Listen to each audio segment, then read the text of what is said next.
야, 자, 오래오래 표를 합시다. 성령의 열매를 맺는 교회. 성령의 열매를 맺는 교회. 자, 성령의 열매는 어떻습니까? 시작. 오직 성령의 열매는 사랑과 희락과 화평과 오래 참음과 자비와 양선과 충성과 온유와 절제니 이 같은 것을 금지할 법이 없느니라. 그리스도 예수의 사람들은 육체와 함께 그 정욕과 탐심을 십자가에 못 박았느니라. 아멘. 갈라디아서 5장 22절에서 24절 말씀입니다. 제게 보내주시는 장로님이 보내주시는 성경을 매일 받습니다. 그 장로님께서 그젠 이런 구절을 보내셨어요. 요한일서 5장 14절의 말씀이었습니다. 그를 향하여 우리의 가진 바 담대함은 이것이니 그의 뜻대로 무엇을 구하면 들으심이라. 아멘. 그를 향하여 우리의 가진 바 담대함은 이것이니 그의 뜻대로, 주님의 뜻대로 무엇을 구하면 들어주신다. 응답이 있다. 지난 주간 우리는 남과 북이 그리 멀지 않다는 것을 보여준 한 주간이었습니다. 본시 서로 그리움과 미움의 속셈은 있겠지만 어쨌든 평화를 지향하는 노력은 하나님 아버지께서도 기뻐하시는 일입니다. 오늘 본문이 들려주는 내용은 사람은 누구나 다 관계 속에 산다, 이런 말씀입니다. 그 관계가 아름다우면 기쁨이라는 것입니다. 그 관계가 깨지면 아픔이 되겠지요. 요즘은 혼밥, 혼모 이래서 홀로 사는 분들이 꽤 많습니다. 그래서 전에는 이렇게 과일을 사러 가면 어떤 과일은 이렇게 나눠서 파는 게 적었는데 이제는 한 사람분, 한 둘이 같이 먹을 만큼 작게 나누어서 아주 편리하게 보급을 해줍니다. 그러나 사람이 혼자 살아간다는 것은 그리 쉽지 않습니다. 특히 오랫동안 한평생 함께 살다가 이렇게 노년에 서로 헤어지게 되면 그 서러움과 아픔은 더 큽니다. 일전에 제가 학교 다닐 때 제가 1학년 때 4학년이셨던 분인데 아주 찬양을 잘 하시는 목사님이 계셨어요. 유성은 목사님이라고 하는 분이신데 학교에서 남성 사중창 그러면 언제나 나오시는 분이 베이스는 그분이었어요. 근데 1년 동안 몸이 좀 안 좋으시다가 지난 주간에 하나님의 부르심을 받았어요. 이렇게 문상을 가서 그 앞에서 이렇게 웃고 계시는 목사님 앞에서, 그러니까 그분 나이가 어떤지 아시겠죠? 제가 1학년 때 4학년이었으니까 가만히 보는데 참 먹먹해요. 그리고 옆에 보니까 사모님이 요양병원에 계셨거든요. 휠체어에 이렇게 앉아 계셨는데 그런 모습이 남의 모습이 아니고 바로 우리들의 모습이라는 그런 생각을 갖게 되었습니다. 사람은 때로 도움도 주기도 하고 도움을 받기도 하면서 살아갑니다. 도와줄 수 있을 때 도와주면 되는 것이고 도움이 필요할 때는 도움을 받으면 됩니다. 비단 사회에서만 그런 것이 아니라 가정에서도 교회에서도 그렇습니다. 우리 모두가 살아가는 동안에 이렇게 돕고 도우며 살아가는 거죠. 그리고 어느 때는 그 사람이 도움받던 사람이 또 어떤 때는 돕는 사람으로 바뀌는 것도 그것도 당연지사입니다. 그런데 우리의 삶의 관계에서 이 조화가 불편해지고 관계가 깨지게 되면 형제지간이든 부부지간이든 자기 자신의 문제든 간에 이건 참 큰 문제, 치료받아야 할 큰 문제가 됩니다. 그러니 나라 간의 남북 간의 관계의 아픔이라는 건 이건 더합니다. 서로 불신에 꽉 차 있었었는데 참 가깝더라고요. 저도 그 자리에 가본 사람인데 손을 잡으니까 잡히더라고요. 하나님과 우리와의 관계가 아름다운 것은 우리가 주님을 향하여 두 손을 모으고 무릎 꿇고 기도할 때입니다. 우리가 입을 열어 주님을 찬양할 때입니다. 우리가 주의 사랑으로 사는 사람을 사랑할 때 하나님은 웃으십니다. 예수께서는 너의 짐을 지고 나를 따르라, 자기 십자가를 지고 나를 쫓으라 하신 말씀은 내 십자가가 내가 질 테니 내 것은 내가 알아서 져라, 그런 말씀이 아닙니다. 십자가를 통해서 서로 사귀자는 것입니다. 내가 짊어지고 간 십자가를 통해서 내가 살아날 것이고, 내가 짊어지고 가는 십자가를 통해서 내가 나타날 것이다, 그런 뜻입니다. 이렇듯 우리와 주님과의 관계는 일방적인 관계가 아니라 상호적인 관계입니다. 우리와 하나님과의 사귐은 이러합니다. 에덴 동산에 선악과가 있었던 것도 하나님께서 일방적인 관계가 아닌 인간과 상호적인 관계를 맺고 싶으셨기 때문입니다. 선악과가 없었다면 인간의 선택은 전혀 배제한 채 하나님에 의해서 움직여지는 일방성만이 가진 인간이 존재했을 겁니다. 그러나 하나님은 인간과 깊은 관계를 맺기를 원하셨습니다. 그래서 하나님의 형상대로 하나님의 입김과 영을 불어넣어서 생명이 되게 하셨습니다. 그러니까 생각에 하나님의 생각이 담겨져 있는 거죠. 우리가 하나님을 향해서 아버지하고 부르던, 하나님하고 부르던 여러분의 입술을 열 때 하나님은 이미 준비하고 그래, 나 듣고 있다, 그렇게 말씀하시는 하나님이십니다. 하나님은 내 이런 어려움과 고통과 이런 신음소리를 못 들으시는 가봐가 아닙니다. 하나님은 준비하고 계시는데 문제는 우리가 기도하지 않기 때문에 그런 거죠. 우리가 가진 바 담대한 것, 우리가 가진 확신이 있는데 이건 뭐냐면 누구든지 주님의 뜻대로 주님께 구하면 받는다, 응답된다는 이런 사실입니다. 그 사실의 내용이 뭡니까?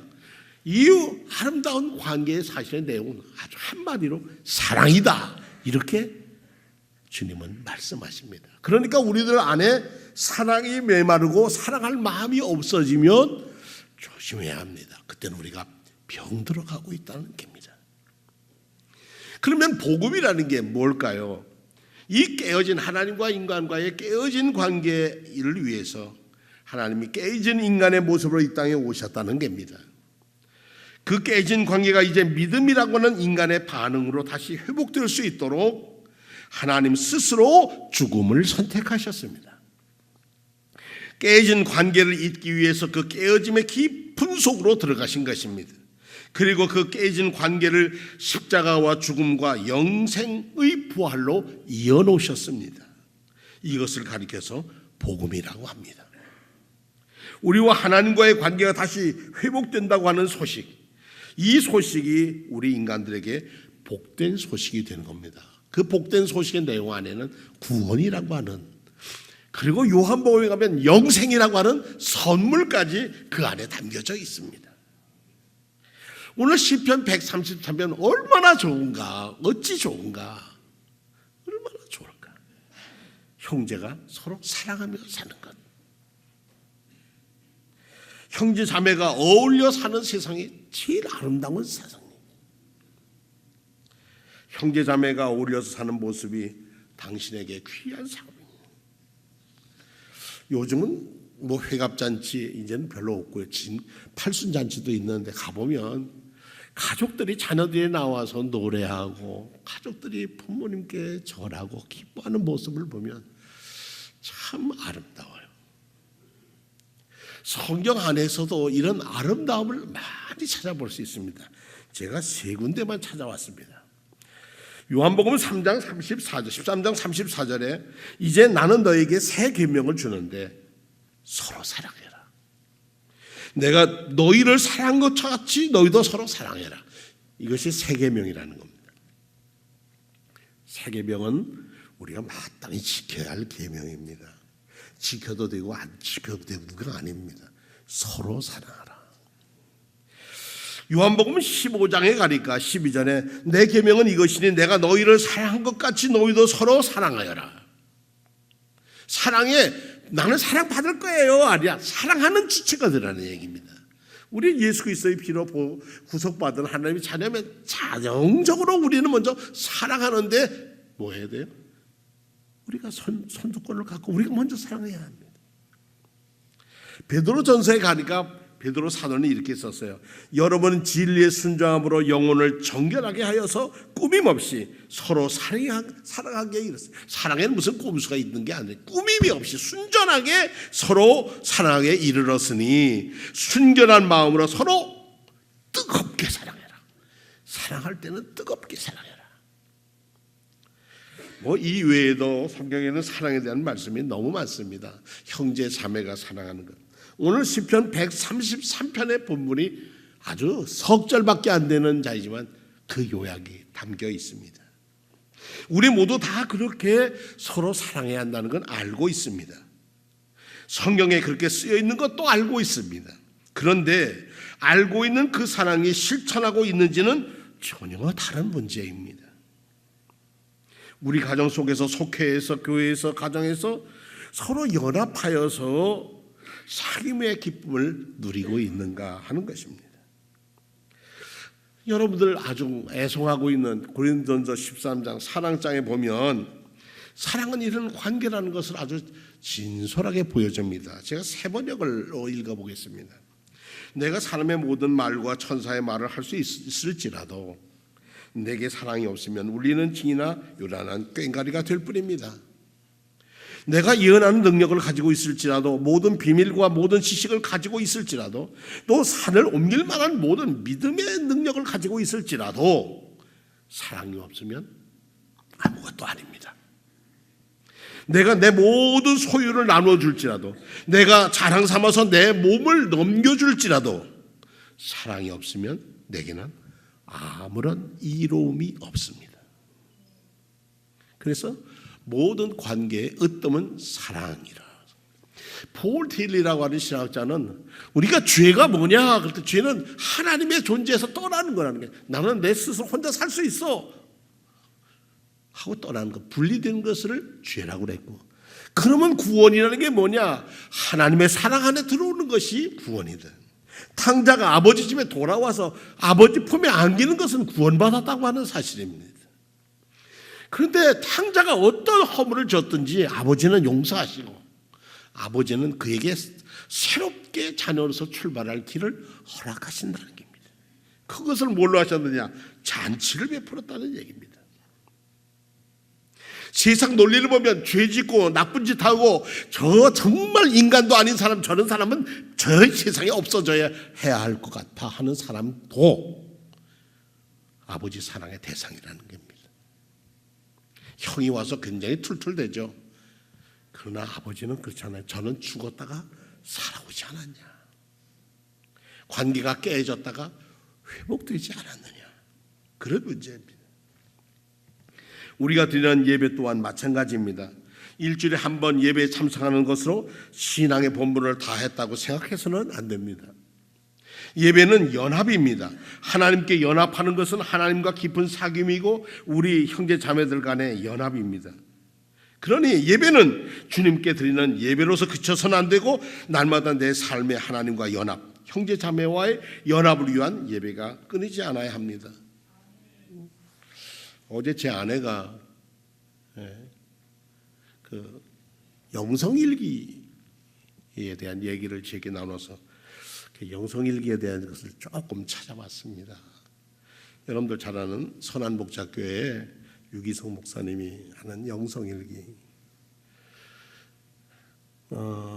그분 말은 천일을 하면 천일 후에 영성일기를 끝난 사람들의 삶의 모습이 천일 전과는 전혀 다른 모습으로 바뀌어져 있다는 것입니다. 그러면서 이 영성일기를 하기 전에 해야 할 일들이 10과목의 공부도 해야 되고 해야 할 일들을 보면서 왜 사람들은 그렇게 열심히 예수를 믿고 오래 예수를 믿었는데 변화되지 못할까? 주님을 닮지 못할까? 사람들이 볼 때마다 아, 저 사람은 그리스도인이구나 라고 하지 못할까? 그거는요 24시간, 그분은 그래요. 24시간 하나님 앞에 우리가 있다는 것을 잊고 살기 때문에 그렇다는 거죠. 그래서 그게 저에게도 큰 도전이어서 저녁부터 오늘 아침 아직 이 예배 전까지 이 예배를 드리면서도 하나님 앞에 있다. 그러면 하나님 앞에서 그래도 일주일에 가장 귀한 날을 정해서 하나님 앞에 나온 여러분들에게 어떻게 하나님 앞에 계시다는 것을 증거할까? 제 숙제였습니다. 제가 무엇을 해서가 아니라 하나님이 우리를 이곳에 불러주셨다는 것까지도 은총이라는 겁니다. 그 은총을 가지고 그 은총의 눈으로 옆 사람을 보면 하나님의 사랑이 넘칩니다. 한번 성도님들 옆에 앉은 분 누군지 아십니까? 한번 쳐다보시죠. 옆에 분하고 누군지 한번. 다 아시죠? 그런데 옆에 앉아있는 분은 한 번도 얘기 안 해본 분이 옆에 계시다. 그런데 예배 드리러 와서 모르는 사람이니까 난 예배 준비됐어. 당신하고 관계없어. 이러지 않고 그래도 반갑게 그래도 웃으면서 같이 예배 드려서 기쁩니다. 다 우리 하나님의 자녀니까 여기 왔겠죠. 그런 밝은 모습으로 모였다면 오셨다면 오늘 처음 이 자리에 오신 분은 여기에 예수님 사랑이 있구나를 체험할 거예요. 말하지 않아도.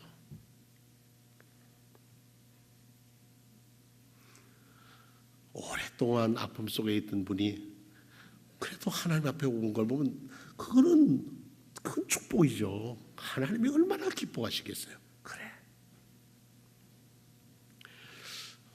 제가 원주에서 목회할 때 제게는 제가 일찍 목회를 해서 저보다 연세 많은 제가 원주가 고향이었기 때문에 선배들 늦게 장로님 돼서 오시는 분들이 계셨어요. 지금은 소천하신 원주 제1교회 담임이었던 김흥강 목사님의 큰 아들이 계셨는데 그분은 아주 복이 많은 분이신데 이 김흥강 목사님의 맨 큰 아들이 김 권사님이셨는데 좀 세상과 가까우셨어요. 연세대학에서 강의도 하시고 그랬던 분인데 어느 날 이제 교회에서 장로 천거를 받아서 처음 장로 문답에 들어왔습니다. 근데 제 옆에 계시는 저를 안수해 주셨던 우병필이라고 하는 목사님 생전에 계세요. 아직 원주시 학곡리라고 하는 구룡사 입구에서 계시는 분인데 그 목사님이 탁 보시더니만 하시는 말씀이 아무개 권사 이렇게 보는 거예요. 재수야 너 이제 왔니? 이러시는 거예요. 거기 이렇게 장로 심사한다고 목사 장로들 이렇게 앉아 계시는데 재수야 너 이제 왔니? 하는데 목에서 눈물이 크썩 당겼는데 이 똑똑한 이 교수님 이 김재수 교수님이 고개를 푹 숙이고 내가 믿음의 자식으로서 너희 교회서나 어디서나 내가 으뜸이어야 하는데 너 이제 그래도 너 왔으니 반갑다. 그 말씀이에요. 내가 왔으니 반갑다. 저는 평생에 그 모습을 잊지 않습니다. 저는 제 큰형님에게 장로 안수 때 안수 보좌했던 사람입니다. 그러나 서로 사랑의 관계에서 너 이제 왔니? 이렇게 말하시는 연세 많은 목사님의 그 음성이 저는 지금은 장로 은퇴하신 원로 장로 되신 김재수 장로님에게는 하나님의 음성으로 들었을 줄로 믿습니다. 그래, 내가 여기 다시 왔다니 내가 너무 기쁘구나. 그래야지 하나님의 집에 신앙의 자손들이 하나님 앞에 일꾼으로 쓰임받는 거 얼마나 소중한 거냐. 예배는 그런 마음으로 함께 모여서 하나님께 드리는 제사입니다. 네. 오늘 시편 113편은 석절밖에 되지 않습니다. 얼마나 아름다운가. 서로 손잡는다는 게. 여러분 악수는 왜 하는 거냐 그랬더니요, 악수는 제 손에는 무기가 없습니다. 그런 뜻이랍니다. 빈손이잖아요. 여기 칼을 들고 되는 거예요. 악수할 때는 언제나 뭐예요? 빈손입니다. 악수를 내밀어. 감리교의 위대한 선교사였던 스탠리 존스라고 하는 미국의 목사님은 인도에서 평생을 복음을 전하셨습니다. 그분은 아슈람이라고 하는 영성 공동체도 만드셨지만 그분이 가장 가까웠던 사람이 마하트마 간디였습니다. 어느 날 간디하고 만나서 얘기를 하는데 악수를 하는데 간디는 손을 이렇게 내밀었겠죠. 영국 옥스퍼드에서 공부하신 그 사람은 변호사였고 법학자이니까 손을 내미니까 스탠리 손수 목사님은 손을 이렇게 내밀었습니다. 그러니까 이렇게 내밀었다 이렇게 하고 위에서 누가? 간디의 손이 위로 올라가고 스탠리 존스 선교사님 손을 밑으로 딱 잡았습니다. 세상 살면서 어떻게 손을 이렇게 내미는가? 그랬더니 이 스탠리 존스 선교사님 말씀이 당신들은 악수할 때 손을 내밀 때는 당신 나라에는 아직까지 브라만, 크샤트리아, 하리잔 이 계급주의로 당신들은 있지 않느냐?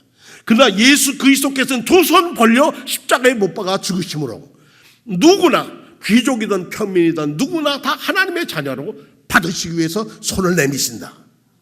그래서 우리 그리스도인들은 손을 내밉니다. 여기에 무기가 없어요. 여기엔 계급도 없어. 여긴 그리스도의 사랑으로 하나야.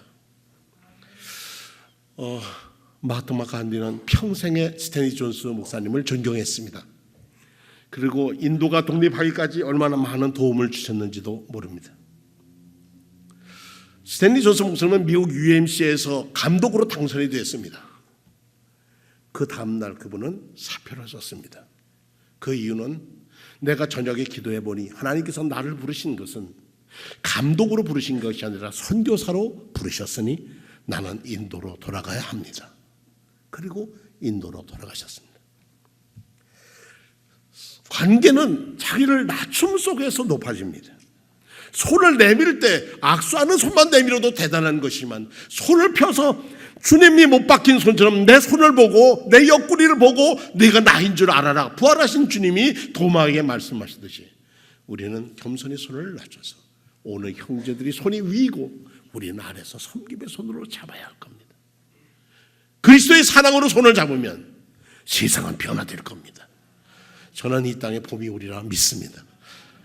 아무리 길어도 제일 세계에서 먼 곳, 지구상 제일 우리나라에서 먼 곳이 저 북한 땅.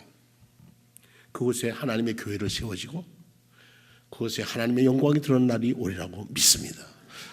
우리 낙심하지 말고 기도하며 얼마나 아름다운가? 형제가 동거함이 얼마나 아름다운가? 선하고 아름다운가? 그 선함의 결과는 여호와께서 거기서 복을 명령하셨나니 곧 영생이로다. 그 영생의 자리에 함께 계시기를 축원합니다. 다 같이 신앙 고백하겠습니다.